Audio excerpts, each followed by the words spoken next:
ઇકોમાં page 98 ઉપર તમારું national income વાળું ચેપ્ટર, એમાં તમને મેઝરમેન્ટ ઓફ નેશનલ ઇન્કમ કીધું છે કે નેશનલ ઇન્કમને આપણે મેઝરમેન્ટ કેવી રીતે કહી શકીએ. જો સ્ટાર્ટિંગના વિડીયોમાં તમે એની પહેલાંનો વિડીયો છે એમાં તમને એક્સપ્લેન હું તમને થોડુંક કહી દઉં છું કે તમને નેશનલ ઇન્કમ આપણે ફાઇન્ડ આઉટ કરવી હોય કે દરેક દેશની ઇન્કમ કેટલી છે નેશનલ ઇન્કમ, તો પ્રોડક્શન મેથડ, ઇન્કમ મેથડ અને એક્સપેન્ડિચર મેથડ છે. ઇન્કમ મેથડમાં આપણે દેશના જેટલા લોકો છે એ બધાને પૂછી લઈએ કે તમારી બધાની ટોટલ ઇન્કમ કેટલી થાય, તો એને આપણે પ્લસ કરીએ તો ટોટલ નેશનલ ઇન્કમ કેટલી થઈ ખબર પડે. પ્રોડક્શન મેથડમાં આપણે જેટલી પણ કંપનીઝ છે એનું મેન્યુફેક્ચરિંગ કેટલું થયું અને મેન્યુફેક્ચરિંગ જે છે એની માર્કેટ પ્રાઇસ જે છે એ કેટલી છે એનું આપણે ટોટલ કરીએ તો નેશનલ ઇન્કમ ખબર પડે. અને એક તો એક્સપેન્ડિચર મેથડ છે કે બધા લોકોને પૂછી લઈએ કે એ લોકો ખર્ચો કેટલો કરે છે. જો જેટલો ખર્ચો નહીં કરતા હોય એટલા પૈસા બચાવીને એ લોકો ક્યાંક ઇન્વેસ્ટમેન્ટ કરતા હશે તો આપણે expenditure on consumer goods or purchase કરવા માટે ગુડ્સ એન્ડ સર્વિસીસ અને ઇન્વેસ્ટમેન્ટ કેટલું કરે છે એ ત્રણ રીતે આપણે પૂછી શકીએ. પછી આગળમાં તમને એક્ઝામ્પલ આપ્યું હતું કે ક્લોઝડ ઇકોનોમીમાં આપણને નેશનલ ઇન્કમ કેવી રીતે ફરતી હશે એ ખબર પડે. તો ક્લોઝડ ઇકોનોમી એક ઇમેજિનરી સિચ્યુએશન છે કે જેમાં આપણે કહીએ કે બે જ ટાઈપના લોકો હશે, ફર્મ્સ અને ફેમિલીઝ. તો ફેમિલીઝમાંથી લોકો કામ કરવા જતા હશે ફર્મ્સમાં અને ફર્મ્સ એને પગાર આપતી હશે ઓર રિવોર્ડ આપતી હશે which may B in the form of rent. જે લોકોએ જમીન પ્રોવાઈડ કરી હશે ને રેન્ટ આપ્યું હશે, જે લોકોએ કેપિટલ પ્રોવાઈડ કર્યું હશે ને ઇન્ટરેસ્ટ આપ્યું હશે, પછી જે લોકો એન્ટરપ્રેનર્સ હશે એ લોકો પ્રોફિટ કમાતા હશે અને જે મજૂર હશે એ લોકોને વેજીસ આપ્યા હશે. જો ભાઈ પછી અહીંયા મેઝરમેન્ટ ઓફ નેશનલ ઇન્કમમાં નેશનલ ઇન્કમ માટે આપણે પ્રોડક્શન મેથડ છે, ઇન્કમ મેથડ છે અને એક્સપેન્ડિચર મેથડ છે. તો ફર્સ્ટમાં જેમ કે પ્રોડક્શન મેથડ જોઈએ તો પ્રોડક્શન મેથડનો કન્સેપ્ટ જે છે એ પ્રોફેસર માર્શલે આપેલો છે. તો એણે કીધું કે આપણે સમ કરીએ ને monetary value of finish goods and services. આપણા દેશમાં આખા વર્ષમાં જેટલી પણ ગુડ્સ એન્ડ સર્વિસીસ પ્રોડ્યુસ થયા છે, ફિનિશ ગુડ્સ એન્ડ સર્વિસીસ છે, એની મોનિટરી વેલ્યુ કેટલી છે એનો ટોટલ કરીએ તો આપણને નેશનલ ઇન્કમ કેટલી થઈ એ આપણે કહી શકીએ. So as per production method which is suggested by professor Marshall, sum of monetary value of all the goods and services, that is finished goods and services, એનો આપણે સમ કરીએ so that is equal to the national income. Find out production in agriculture, industry and service sector and then it is multiplied by market value and find out the money value, that is total value, કે કેટલી national income થઈ હશે. પછી એના important facts છે કે આપણે આવી રીતે જો કરવા જઈએ, આપણે આપણા દેશની નેશનલ ઇન્કમ ફાઇન્ડ આઉટ કરવી હોય અને આપણે પ્રોડક્શન મેથડ કરવા જઈએ તો આપણે કરવું શું પડશે કે જેટલી ફર્મ્સ જે છે એ બધાને પૂછવું પડશે કે તમે કેટલું પ્રોડક્શન કર્યું અને બધાની માર્કેટ વેલ્યુ સાથે મલ્ટીપ્લાય કરીને એનું ટોટલ કરવું પડશે. તો એ ઇમ્પોર્ટન્ટ ફેક્ટ્સ આપ્યા છે કે national income is calculated by keeping in mind the following things, જેમ કે classification of economy in different sectors. તો આપણા કન્ટ્રીમાં યુઝ્યુઅલી દરેક કન્ટ્રીમાં 3 સેક્ટર્સ હોય. એક તો એગ્રીકલ્ચરલ સેક્ટર હોય, ઇન્ડસ્ટ્રીયલ સેક્ટર હોય, સર્વિસ સેક્ટર્સ હોય. પછી બાકીના એક્સ્ટ્રામાં આપણે માઇન્સ ને કન્સ્ટ્રક્શન ને મેન્યુફેક્ચરિંગ, ટ્રેડ એન્ડ કોમર્સ એ અલગ અલગ સેક્ટર્સ હશે કે જેનાથી આખી દેશની ઇકોનોમી ચાલતી હશે. જેમ કે એગ્રીકલ્ચર પ્રોડક્શન થતું હશે તો બધાને ખાવા મળતું હશે, ઇન્ડસ્ટ્રીયલ પ્રોડક્શન મળતું હશે તો બધાને ગુડ્સ એન્ડ સર્વિસીસ મળતા હશે, સર્વિસીસમાં આપણે બેન્કિંગ, ઇન્સ્યોરન્સ, ટ્રાન્સપોર્ટેશનની સર્વિસીસ છે તો એનાથી આપણી લાઈફ ઇઝીલી જીવતા હશું. માઇન્સ જે છે એ નેચરલ રિસોર્સિસ હશે તો એમાંથી એક્સટ્રેક્શન કરતા હશે. કન્સ્ટ્રક્શનમાં જે પબ્લિક યુટિલિટીઝ માટે આ કન્સ્ટ્રક્શન ઓફ હાઈવેઝ છે, નેશનલ હાઈવેઝ કે હોસ્પિટલ્સ બનાવે એ બધું. અને બીજું કંઈ મેન્યુફેક્ચરિંગ થતું હશે, trade and commerce, transportation, communication, banking, education બધું જ એમાં આવી જશે. તો આપણે અલગ અલગ સેક્ટર્સમાં ને કેટલા જણાને પૂછવા જવાનું પડશે એનું લિસ્ટ કર્યું. કોણે કેટલું પ્રોડક્શન કર્યું એમાં પહેલાં કોને પૂછવા જશું એનું લિસ્ટ કર્યું કે ભાઈ આપણે ફાર્મર્સને પૂછવા જશું, ઇન્ડસ્ટ્રીયલિસ્ટને પૂછવા જશું, સર્વિસ સેક્ટર છે જેમ કે બેન્કિંગ, ઇન્સ્યોરન્સ છે તો એ લોકોને પૂછવા જશું કે તમે કેટલા રૂપિયાની સર્વિસીસ આપી. તો એ સર્વિસીસ કેટલા રૂપિયાની આપી એ આપણે ને એન્યુઅલ ચાર્જીસ એ લોકો આપણી પાસે લેતા હોય, બેંકના એટીએમ ચાર્જીસને, એન્યુઅલ ચાર્જીસને, ફીઝને લેતા હોય એમ. તો એક તો આપણે ઇમ્પોર્ટન્ટ ફેક્ટ્સમાં જો આપણે પ્રોડક્શન મેથડથી ગોતવા જશું કે આપણા દેશની ટોટલ ઇન્કમ કેટલી છે તો આપણે પહેલાં તો આપણા ઇકોનોમીમાં અલગ અલગ સેક્ટર્સમાં ક્લાસિફિકેશન કરવું પડશે જેથી આપણને ખબર પડે કે આપણે કોને પૂછવા જવાનું થશે કે એણે કેટલું પ્રોડક્શન કર્યું. સેકન્ડ છે selection of goods or services. Value of produce goods in various parts of economy, તો એમાં આપણે ફિનિશ ગુડ્સ જ લેવા પડે. ઇન્ટરમીડિયેટ ગુડ્સ હશે or services are not being calculated. Intermediate ગુડ્સનું આપણે એક્ઝામ્પલ કહીએ કે ફોર એક્ઝામ્પલ આપણે બિસ્કિટ મેન્યુફેક્ચરિંગ કંપનીને પૂછવા જાય કે ટોટલ કેટલા બિસ્કિટ મેન્યુફેક્ચર કર્યા, તો એ લોકોએ જ્યાંથી ફ્લોર લીધું હશે ને, લોટ લીધો હશે, આટા લીધું હશે, તો એને વળી પાછું પૂછવા જાય ને એને ટોટલ કરીએ તો ડબલ વખત કેલ્ક્યુલેશન થઈ જાય એવું કહી શકાય. કે તમે એમ ટોટલ કરો કે કેટલું એ લોકોએ ફ્લોર, વ્હીટમાંથી ફ્લોર કેટલું પ્રોડ્યુસ કર્યું, અને એ જ ફ્લોર પાછું બિસ્કિટ મેન્યુફેક્ચરિંગ કંપની કે બ્રેડ મેન્યુફેક્ચરિંગ કંપનીએ લીધું હશે, તો તમે બ્રેડવાળાનો પણ ટોટલ કરો અને ફ્લોરનો ટોટલ કરો તો ડબલ વખત કેલ્ક્યુલેશન થઈ ગયું. ફિનિશ પ્રોડક્ટ તો એક જ છે, બ્રેડ કે બિસ્કિટ આવ્યું હોય. તો ઇન્ટરમીડિયેટ ગુડ્સ છે, જેમ કે આપણે ગાર્મેન્ટ મેન્યુફેક્ચરિંગ કંપનીઝને પૂછ્યું કે આખા વર્ષમાં એ લોકોએ રેડીમેડ ગાર્મેન્ટ્સ કેટલા બનાવ્યા, તો પછી જે ક્લોથ મેન્યુફેક્ચરિંગ કંપનીઝ હશે એનો એ પ્લસ કરીએ તો એ ઇન્ટરમીડિયેટ ગુડ્સ થયા. તો જો આપણે ગાર્મેન્ટ મેન્યુફેક્ચરિંગ કંપનીઝનો ટોટલ કરતા હોય તો એના પ્રોડક્શન માટે જે રો મટીરિયલ્સ યુઝ કર્યા હોય એના પાછા ટોટલ નહીં કરવાના, એ ઇન્ટરમીડિયેટ ગુડ્સમાં આવે. Intermediate goods are such goods which are used as raw material in the process of production. તો એને આપણે એક્સક્લુડ કરવા પડશે. જેમ કે આપણે કાર મેન્યુફેક્ચરિંગ કંપનીઝના ટોટલ કરતા હશું કે દરેક કાર મેન્યુફેક્ચરિંગ કંપનીએ કેટલા કાર્સ બનાવ્યા, તો કારના એન્જિન બનાવતી કંપની કાં તો કારના જે પતરા છે એને મોલ્ડ કરતી કંપની છે એનું પ્રોડક્શન આપણે સ્કીપ કરવું પડે, નહીં તો ડબલ વાર કેલ્ક્યુલેશન થઈ જાય. એવું તમને ક્લિયર થાય? એટલે સિલેક્શન ઓફ ગુડ્સ એન્ડ સર્વિસીસમાં તમારે ફાઇન્ડ આઉટ કરવું પડે કે ઇન્ટરમીડિયેટ ગુડ્સ જે છે એ કાઉન્ટ ન થાય. પછી સર્વિસ ઓફ અ હાઉસવાઇફ છે. સો સર્વિસ ઓફ હાઉસવાઇફ અને હાઉસહોલ્ડ જે વર્ક કરે જેને આપણે માર્કેટમાં વેચી નથી શકતા ને એટલા માટે આપણે એને કેલ્ક્યુલેટ પણ નહીં કરીએ, કન્સિડર નહીં કરીએ, એને નેશનલ ઇન્કમમાં આપણે કન્સિડર નહીં કરીએ. So output method or production method જે છે અહીંયા શોર્ટમાં લખેલું છે કે output method or production method is given by professor Marshall. It is the total money value of goods and services produced in current year. It included production in agriculture, industrial service sector. Entire production is multiplied by market value of goods. અને intermediate goods જે છે એ intermediate goods are excluded to avoid double calculation. Only such services that can be sold in the market is considered. Thus, service of housewife is excluded. તો અને એમાં પણ પછી જે products જે છે સેલ્ફ કન્ઝમ્પશન માટે હશે જેને આપણે માર્કેટમાં વેચી નથી શકતા એ પણ એક્સક્લુડ થશે એવું કહી શકાય. સો અહીંયા નેક્સ્ટ પેજ ઉપર તમને આપ્યું છે self consumption. So goods produced for self consumption are not sold in the market, so its monetary value cannot be measured and therefore it is not considered as a national income. As the exemption of food grain for self consumption of farmers in India.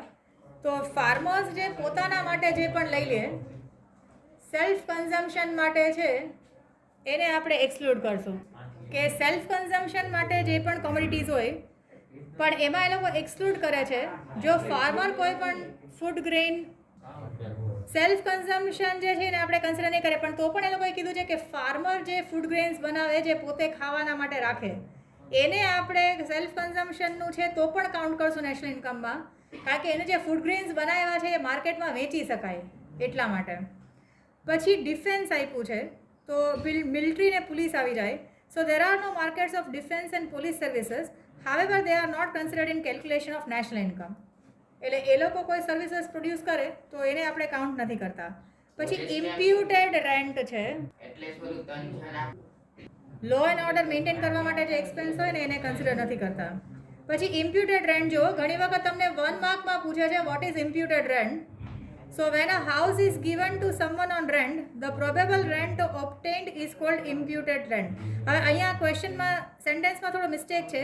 when a house is not given to someone on rent એવું લખજો. જ્યારે આપણે ઘર છે તો આપણી પાસે 2 ઘર હોય, એકમાં આપણે રહેતા હોય અને બીજાને આપણે ભાડે આપી શકતા હોય ને ભાડે ન આપ્યું હોય ને ખાલી પડ્યું હોય, તો આપણે એના ઉપર ઇમ્પ્યુટેડ રેન્ટ કેલ્ક્યુલેટ કરી શકીએ. સો ઇમ્પ્યુટેડ રેન્ટને આપણે નેશનલ ઇન્કમમાં કન્સિડર કરીએ છીએ. સો ઇમ્પ્યુટેડ રેન્ટ જે છે તો જેમ કે કોઈ પાસે હાઉસ પ્રોપર્ટી છે અને એ ભાડે નથી આપ્યું બટ આપણે કદાચ ભાડે આપ્યો તો કેટલી ઇન્કમ થાત એને આપણે ઇમ્પ્યુટેડ રેન્ટ કહી શકીએ. So imputed rent is the rent which we could have received if that house property is given on rent. So imputed rent is included in national income. પછી ડબલ કાઉન્ટિંગ છે. તો double counting avoid કરવા માટે આપણે જે intermediate goods જે છે એને આપણે નીકાળી દઈશું. So double counting should be remove from national income accordingly national income accounting. When the value of one commodity આપણે કન્સિડર કરતા હોય તો એને બનાવવા માટે જેટલા પણ રો મટીરિયલ્સ યુઝ થયા હોય એને આપણે એક્સક્લુડ કરવું જોઈએ. For example, in national income the money value of both iron and the machines made out of iron during a year are counted in its double counting. તો એને આપણે double counting કહી શકાય જો આપણે money value iron and machine બેની calculate કરીએ તો. આયરન મેન્યુફેક્ચરિંગ કંપનીઝ હશે એ મશીનરી મેન્યુફેક્ચરિંગ કંપનીઝને રો મટીરિયલ્સ આપતી હશે. સો ઇન શોર્ટ ડબલ કાઉન્ટિંગમાં આપણે એવું સિમ્પલ સેન્ટેન્સ લખી શકીએ કે if we are counting the production of finished goods then raw materials used in it should not be considered, or the manufacturing of raw materials should not be considered, so as to avoid double counting. Then next છે to count the value of finished goods only. સો એને જે intermediate goods છે row materials જે છે એને આપણે exclude કરવું જોઈએ. પછી વેલ્યુ એડેડ મેથડ છે અહીંયા. સો in production process when a production of goods goes from one stage to another stage any value increase થાય. So if this increased value is drawn out and added in national product, the double counting does not occur. તો અહીંયા તમને understanding માટે એક example આપ્યું છે. જેમ કે સેલ્સ જે છે એ 100 રૂપીસનું છે, પછી ફેક્ટર કોસ્ટ જે છે ત્યારે 0 છે, તો ઇન્ક્રીઝિંગ વેલ્યુ 100નું છે. કોટન અને માંથી એનું યાન કરે અને પછી એનું ક્લોથ કરે તો 100 રૂપિયાનું કોટન જે છે એ 280નું થઈ જાય. તો ફેક્ટર કોસ્ટ પહેલાં તો કોટન હતું એનું કંઈ જે રો કોટન હતું જે ખેતરમાંથી લઈ આવ્યા હતા, પછી એના યાન કે શીટ્સ બનાવે તો એનો પ્રાઇસ વધી ગઈ, 100 રૂપીસ થઈ ગયા, અને ક્લોથ બન્યું એમાંથી તો એ 200 રૂપીસનું થઈ ગયું. તો બેસિકલી કોટન 100 રૂપીસનું છે, એમાંથી યાનમાં કન્વર્ટ થયું તો એ 200નું થઈ ગયું, અને કોટન ક્લોથ બન્યું તો 280નું થઈ ગયું. તો જો આપણે આ ત્રણેયનું, જેમ કે આ ખેતરમાં કોટન ઉગ્યું હોય એનું પ્લસ કરીએ, યાનવાળાની કંપનીનું પ્લસ કરીએ અને ક્લોથનું પ્લસ કરીએ તો ટોટલ ઇન્કમ આપણે કેટલી થાય 580. તો એ રોંગ કહેવાય. એકચ્યુઅલી ઇન્ક્રીઝ કેટલું થયું કહેવાય. તો તમને ઇન્ક્રીઝિંગ વેલ્યુ આપી છે કે પહેલાં 100 રૂપિયાનું કોટન હતું, પછી યાનમાં કન્વર્ટ થયું ને 200 રૂપિયા થયા તો વૈધા કેટલા 100 રૂપિયા, અને યાનમાંથી ક્લોથ થયું તો વૈધા કેટલા 80 રૂપિયા. તો આપણી નેશનલ ઇન્કમ કેટલી કહેવાય? જે 280 છે એ જ આપણી નેશનલ ઇન્કમ કહેવાય. એવું ક્લિયર થાય? હા. એટલે ટોટલ અહીંયા 100નું કોટન હતું, એમાં વધારો થયો 100 રૂપીસનો, અને ઇન્ક્રીઝ થયો અહીંયા 280માંથી 200, તો 80 રૂપીસનું જે ઇન્ક્રીમેન્ટ થયું. જો એટલા માટે વેલ્યુ એડેડ મેથડ પણ કીધું છે અહીંયા આગળ. જો તમને અહીંયા આ જે નેશનલ ઇન્કમ પ્રોડક્શન મેથડથી કેલ્ક્યુલેટ કરવાની છે એમાં તમને 2 મેથડ આપી છે. એક છે to count the value of finish goods only, કાં તો આપણે ડાયરેક્ટલી ફિનિશ ગુડ્સનું જ ટોટલ કરીએ અને ઇન્ટરમીડિયેટ ગુડ્સને એક્સક્લુડ કરીએ, દેટ ઇઝ રો મટીરિયલ્સને આપણે એક્સક્લુડ કરીએ. જો આપણે એવું ન કરી શકતા હોય તો આપણે જે પ્રોસેસમાંથી કન્વર્ટ થઈને જે રો મટીરિયલ્સ ફિનિશ પ્રોડક્ટમાં કન્વર્ટ થયું હોય એમાં ઈચ સ્ટેજે કેટલા પૈસાની વેલ્યુ ઇન્ક્રીઝ થઈ એને પ્લસ કરીએ અને એનો ટોટલ કરીએ તો આપણને નેશનલ ઇન્કમ થાય. જેમ કે આ પેલી એ મેથડ છે એમાં આપણે ડાયરેક્ટલી કોટનનો જ આ જે ક્લોથ જે છે એને જ પૂછી આવીએ તો આપણને 280 એમને જ મળી જાય. તમે સમજો કે નથી ક્લિયર? શું સમજ્યા? જો નેશનલ ઇન્કમ તમારું 280નું 280 જ છે, પણ તમારી જે ફિનિશ ગુડ્સની મેથડ છે એમાં ડાયરેક્ટલી તમે કોટન મેન્યુફેક્ચરિંગ કંપનીને પૂછ્યું કે તમે કેટલા રૂપિયાનો સામાન બનાવ્યો આ વર્ષે, તો એણે કીધું 280નું, તો નેશનલ ઇન્કમ 280 થયું. તો આપણે ત્યારે ઇન્ટરમીડિયેટ ગુડ્સ ન લીધા. અને સેકન્ડ મેથડ છે વેલ્યુ એડેડ મેથડ. તો વેલ્યુ એડેડ મેથડમાં આપણે દરેક સ્ટેજમાં કેટલું ઇન્ક્રીઝ થયું તો 100 અને 80 એટલે એમ થઈને 280 થયા. એવું ક્લિયર કહી શકાય? પછી નેક્સ્ટ આપ્યા છે તમને indirect taxes and subsidy. So due to inclusion of indirect taxes in the market value of goods, the indirect taxes are deducted to find out national product and the subsidy given by the government છે ને એ added હશે. Tax minus કરશું અને subsidy આપી હશે તો આપણે એડ કરશું નેશનલ ઇન્કમ કેલ્ક્યુલેટ કરવા માટે. સબસિડી એટલે ટેક્સ રિલીફ કહી શકાય. પછી નેક્સ્ટ પોઈન્ટ આપ્યો છે રીસેલનો. So when goods produced in the past was added to national income at one time, then on sale of it will not be considered. એક વખત તમે જ્યારે મેન્યુફેક્ચર થઈ હશે ત્યારે ઓલરેડી કોઈ એક વર્ષમાં તમે એને નેશનલ ઇન્કમમાં કાઉન્ટ કરી નાખી હશે. લેટ અસ સે કે કાર મેન્યુફેક્ચર થઈ હશે 2018માં, તો ત્યારની નેશનલ ઇન્કમમાં ઓલરેડી એ એડ થઈ ગઈ હશે. હવે અત્યારે આપણે ખાલી એની ઓનરશિપ ટ્રાન્સફર કરીએ અને આપણે એને વેચીએ તો એનાથી આપણે કંઈ નેશનલ ઇન્કમ જનરેટ નથી થતી. પછી ડિડક્શન ટુ ડિડક્ટ ડેપ્રિસિએશન છે. So during the process of production depreciation related to capital factor is deducted from the national product. એટલે જે કેપિટલ ફેક્ટર એટલે જે મેઇન ઇન્ટરેસ્ટ ઓન કેપિટલ છે એને પણ કન્સિડર કરી શકાય, કારણ કે રીસેલ કરો એટલે ખાલી ટ્રાન્સફર ઓફ ઓનરશિપ હશે, એમાં કાંઈ પાછું પ્રોડક્શન નથી થતું. પછી એક્સપોર્ટ જેટલું કરતા હશો એ એડ કરવાનું હશે. ડેપ્રિસિએશન આપણે જેમ કે આપણે કેપિટલ ફેક્ટર એટલે આપણે એવું વિચારીએ કે આપણે કોઈ વસ્તુમાં આપણે કેમ લોન લઈએ તો ઇન્ટરેસ્ટ ઓન કેપિટલ દેવાનું થાય. સો એવી રીતે આપણે કેપિટલને પણ એઝ અ ફેક્ટર કરીને ડેપ્રિસિએશનની જેમ એને ડિડક્ટ કરશું. પછી value of smuggled or illegal goods is not considered in calculation. National ઇન્કમમાં એ કાઉન્ટ નથી થતું. હવે એ હતી આખી પ્રોડક્શન મેથડ. જો વન્સ અગેન પ્રોડક્શન મેથડમાં તમને ક્લાસિફિકેશન કરવાનું કહે છે ગુડ્સ માટે ડિફરન્ટ સેક્ટર્સ કયા કયા છે. પછી ગુડ્સ તમે સિલેક્ટ એવી રીતે કરો કે જેથી કરીને ઇન્ટરમીડિયેટ્સ ભૂલથી એમાં આવી ન જાય. સર્વિસ ઓફ હાઉસવાઇફ એક્સક્લુડેડ છે, કારણ કે સર્વિસ ઓફ હાઉસવાઇફને આપણે માર્કેટમાં વેચી નથી શકતા. સેલ્ફ કન્ઝમ્પશન માટેની ગુડ્સને પણ આપણે નેશનલ ઇન્કમમાં કેલ્ક્યુલેટ નહીં કરીએ, બટ એક્સક્લુઝન છે કે જો ફાર્મર જે પણ ફૂડ ગ્રેન્સ સેલ્ફ કન્ઝમ્પશન માટે રહેશે તો એને આપણે નેશનલ ઇન્કમમાં ઇન્ક્લુડ કરશું. પછી ડિફેન્સ કે પોલીસની જે સર્વિસીસ છે એનો કંઈ આપણે માર્કેટમાં વેચી નથી શકાતી, એટલા માટે એને આપણે ઇન્ક્લુડ નહીં કરીએ. ઇમ્પ્યુટેડ રેન્ટ મતલબ કે even if our house property is not given on rent, we assume that if we could have given it on rent some income we could have generated, તો એને આપણે ઇમ્પ્યુટેડ રેન્ટ કહી શકીએ and that will be included in national income. Double counting આપણે avoid કરશું by excluding intermediate goods. તો આ production method સમજવા માટે આપણી પાસે બે મેથડ છે. ફિનિશ ગુડ્સનું જ ટોટલ કરીએ અને કાં તો વેલ્યુ એડેડ મેથડ કરીએ. ફિનિશ ગુડ્સ કરશું તો આ બોક્સમાં આપણે ડાયરેક્ટલી કોટન મેન્યુફેક્ચરિંગ કંપનીને પૂછશું કે તમે કેટલાનું પ્રોડક્શન કર્યું. જો આપણે વેલ્યુ એડેડ મેથડ કરતા હશું તો દર સ્ટેજે કેટલી વેલ્યુ એડેડ થઈ એનો ટોટલ કરશું તો એ આપણને નેશનલ ઇન્કમ મળશે. એના પછી ઇન્કમ મેથડ છે. ઇન્કમ મેથડમાં this method of measuring national income has been developed from the definitions given by professor Pigou. તો એને કીધું છે કે નેશનલ ઇન્કમ જેટલી પણ 4 ફેક્ટર્સ ઓફ પ્રોડક્શનને જેટલી ઇન્કમ મળે છે એનું આપણે સમ અપ કરીએ તો અહીંયા 4 ફેક્ટર્સ ઓફ પ્રોડક્શન જેમ કે રેન્ટ, ઇન્ટરેસ્ટ, વેજ અને પ્રોફિટનો ટોટલ કરીએ તો એને આપણે નેશનલ ઇન્કમ કહી શકાય, જેમાંથી આપણે ફોરેન ફેક્ટરની ઇન્કમ જે છે એ માઇનસ કરશું. તો અહીંયા આગળ તમને આપ્યું છે કે ઇમ્પોર્ટન્ટ ફેક્ટર કે આને કેવી રીતે ઇન્કમ મેથડને કેલ્ક્યુલેટ કરી શકાય.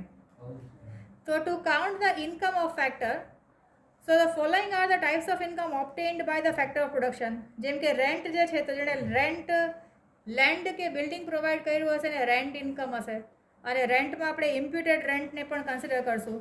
પછી જેણે પોતે કેપિટલ પ્રોવાઈડ કર્યું હશે ને ઇન્ટરેસ્ટ મળતું હશે તો અહીંયા તમને આપ્યું છે કે interest obtained from government is not considered because a state generates income through taxes and pays it as an interest.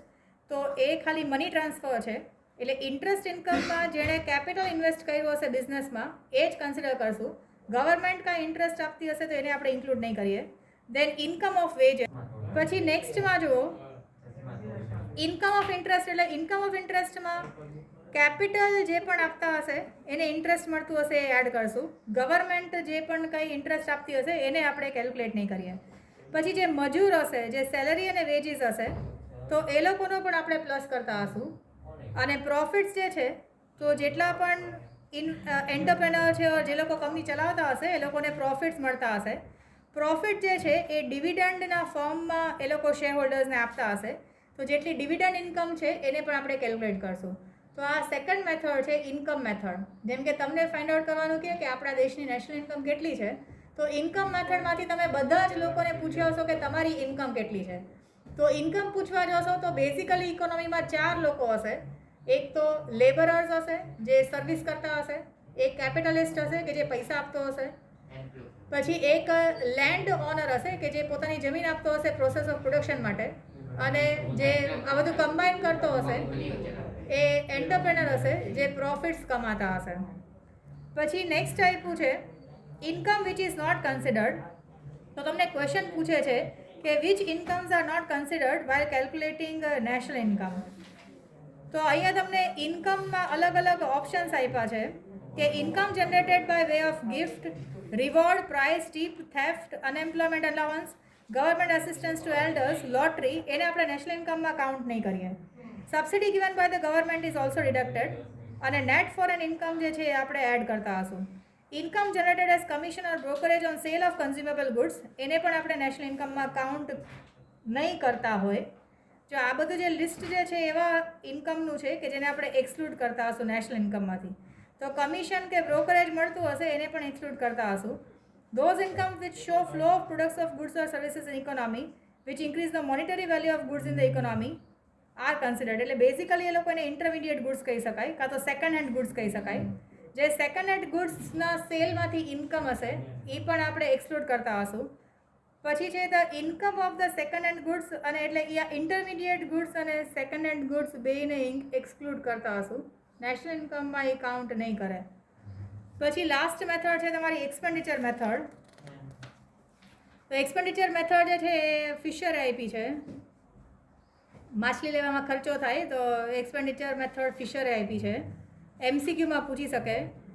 તો આ મેથડ જે છે એ પ્રોફેસર ફિશરે આપી છે. તો એણે કીધું કે ઇન્કમ જેટલી હશે એટલો જ ખર્ચો હશે એવું એઝ્યુમ કરે છે કે સેવિંગ્સ કોઈ કાંઈ કરતું જ નહીં હોય. એટલે બધાને પૂછી આવે કે કોણ કેટલો ખર્ચો કરે છે તો એનો ટોટલ કરે તો એનો ટોટલ હશે એ નેશનલ ઇન્કમ હશે. તો અહીંયા 4 ફેક્ટર્સ ઓફ પ્રોડક્શનને પૂછ્યા આવે કે તમે કઈ કઈ રીતના ખર્ચા કર્યા. તો એક તો કન્ઝમ્પશન એક્સપેન્ડિચર હશે કે પોતે ખાવા પીવા અને જે પણ વસ્તુ જોતી હશે જીવવા માટે એ બધું પરચેઝ કર્યું હશે. તો એ પરચેઝ કરવા માટે જેટલો ખર્ચો કર્યો હશે, અહીંયા લિસ્ટ આપ્યું છે કે કેટલી વસ્તુઓનો આપણે ખર્ચો થાય, તો એ કન્ઝમ્પશન એક્સપેન્ડિચર. પછી ઇન્વેસ્ટમેન્ટ એક્સપેન્ડિચર છે, જેમ કે આપણે expenditure incurred or building of a factory, plant and machinery. તો એ બીજા બધા જે ઇન્વેસ્ટમેન્ટ માટે જે ખર્ચા કર્યા હશે એને આપણે પ્લસ કરી શકાય. પછી ગવર્મેન્ટ એક્સપેન્ડિચર છે. તો government it includes expenditure such as consumption expenditure, investment expenditure, administrative expenditure by central government, state government અને લોકલ બોડીઝ. તો આ લોકો જે બધા ગવર્મેન્ટ જે પણ ખર્ચો કરતી હશે ફેસિલિટીઝ આપવા માટે લોકોને, એને પણ આપણે પ્લસ કરશું. અને નેટ એક્સપોર્ટ એક્સપેન્ડિચર છે. Expenditure on import on foreign goods by citizens of a country, એ આપણા માટે એક્સપેન્ડિચર છે.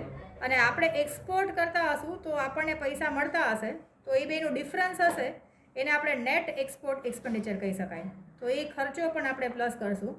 સો ટોટલ નેશનલ ઇન્કમમાં અહીંયા બધાનો પ્લસ હશે. અને અહીંયા એક કદાચ નવી ટેક્સ્ટબુકમાં હશે કે પ્લસ ટ્રાન્સફર પેમેન્ટ કહી શકાય.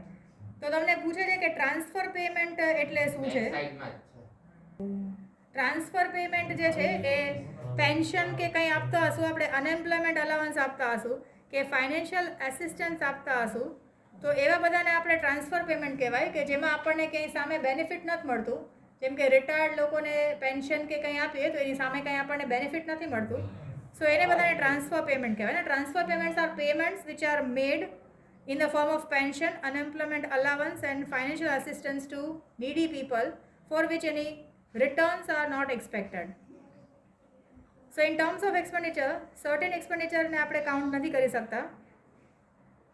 સો ટ્રાન્સફર પેમેન્ટ્સ માટે પણ અહીંયા લિસ્ટ આપેલું છે કે expenditure which are not considered in national income. પછી difficulty in calculation of national income છે.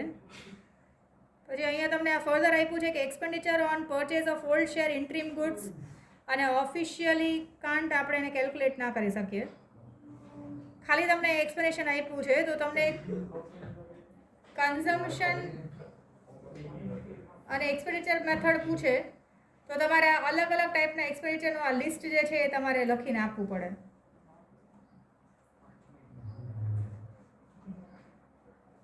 પછી આ તમારું problems in measuring national income છે ને, એ તમને 2017માં સેકન્ડ ટર્મમાં પૂછાયેલું છે. તો સેન્ટ્રલ સ્ટેટિસ્ટિકલ ઓર્ગેનાઇઝેશન છે જે CSO છે, એ લોકો નેશનલ ઇન્કમ કેલ્ક્યુલેટ કરે છે. તો અહીંયા આપ્યું છે કે currently national income constant price એ 1999-2000ના બેઝ યરના કન્સિડર કરીને આપણે કરીએ તો એમાં કયા કયા પ્રોબ્લેમ્સ આવે છે ને, સર્ટેન પ્રોબ્લેમ્સ. તો ડબલ કાઉન્ટિંગનો પ્રોબ્લેમ છે, સેલ્ફ કન્ઝમ્પશન માટે જે વસ્તુ છે એને આપણે કન્સિડર નથી કરી શકતા, ડેપ્રિસિએશન છે. એટલે આ બધા તમને અહીંયા લિસ્ટ આપ્યા છે કે જેનાથી લીધે પ્રોબ્લેમ થાય છે નેશનલ ઇન્કમ કેલ્ક્યુલેટ કરવા માટે. પછી લાસ્ટમાં તમારું મોનિટરી ઇન્કમ અને રિયલ ઇન્કમ છે. તો મોનિટરી ઇન્કમ જે છે એને આપણે એના કરંટ પ્રાઇસે કન્સિડર કરતા હશું, જેટલું પણ મેન્યુફેક્ચરિંગ થયું હશે એને. અને રિયલ નેશનલ ઇન્કમ છે એને આપણે કોઈ પણ બેઝ યર સાથે ફિક્સ્ડ પ્રાઇસ સાથે કમ્પેર કરતા હશું તો એને આપણે રિયલ નેશનલ ઇન્કમ કહી શકાય. તો આ તમે એકવાર જોઈ જોજો. અહીંયા મોનિટરી નેશનલ ઇન્કમમાં તમને જે એક્સપ્લેનેશન કરવાનું કહે તો એવી રીતે જ લખવું પડે કે national income is measured at current prices is called a monetary national income. અને પછી અહીંયા તમારા MCQ સ્ટીક કરેલા છે તો તમે જોઈ શકો પછી. અને બાકીના GDP GNPનો તમને ડિફરન્સ પણ પૂછાય છે. આ બાકીના નોટ્સ જે છે એ તમે પોઝ કરીને અહીંયા જોઈ શકે.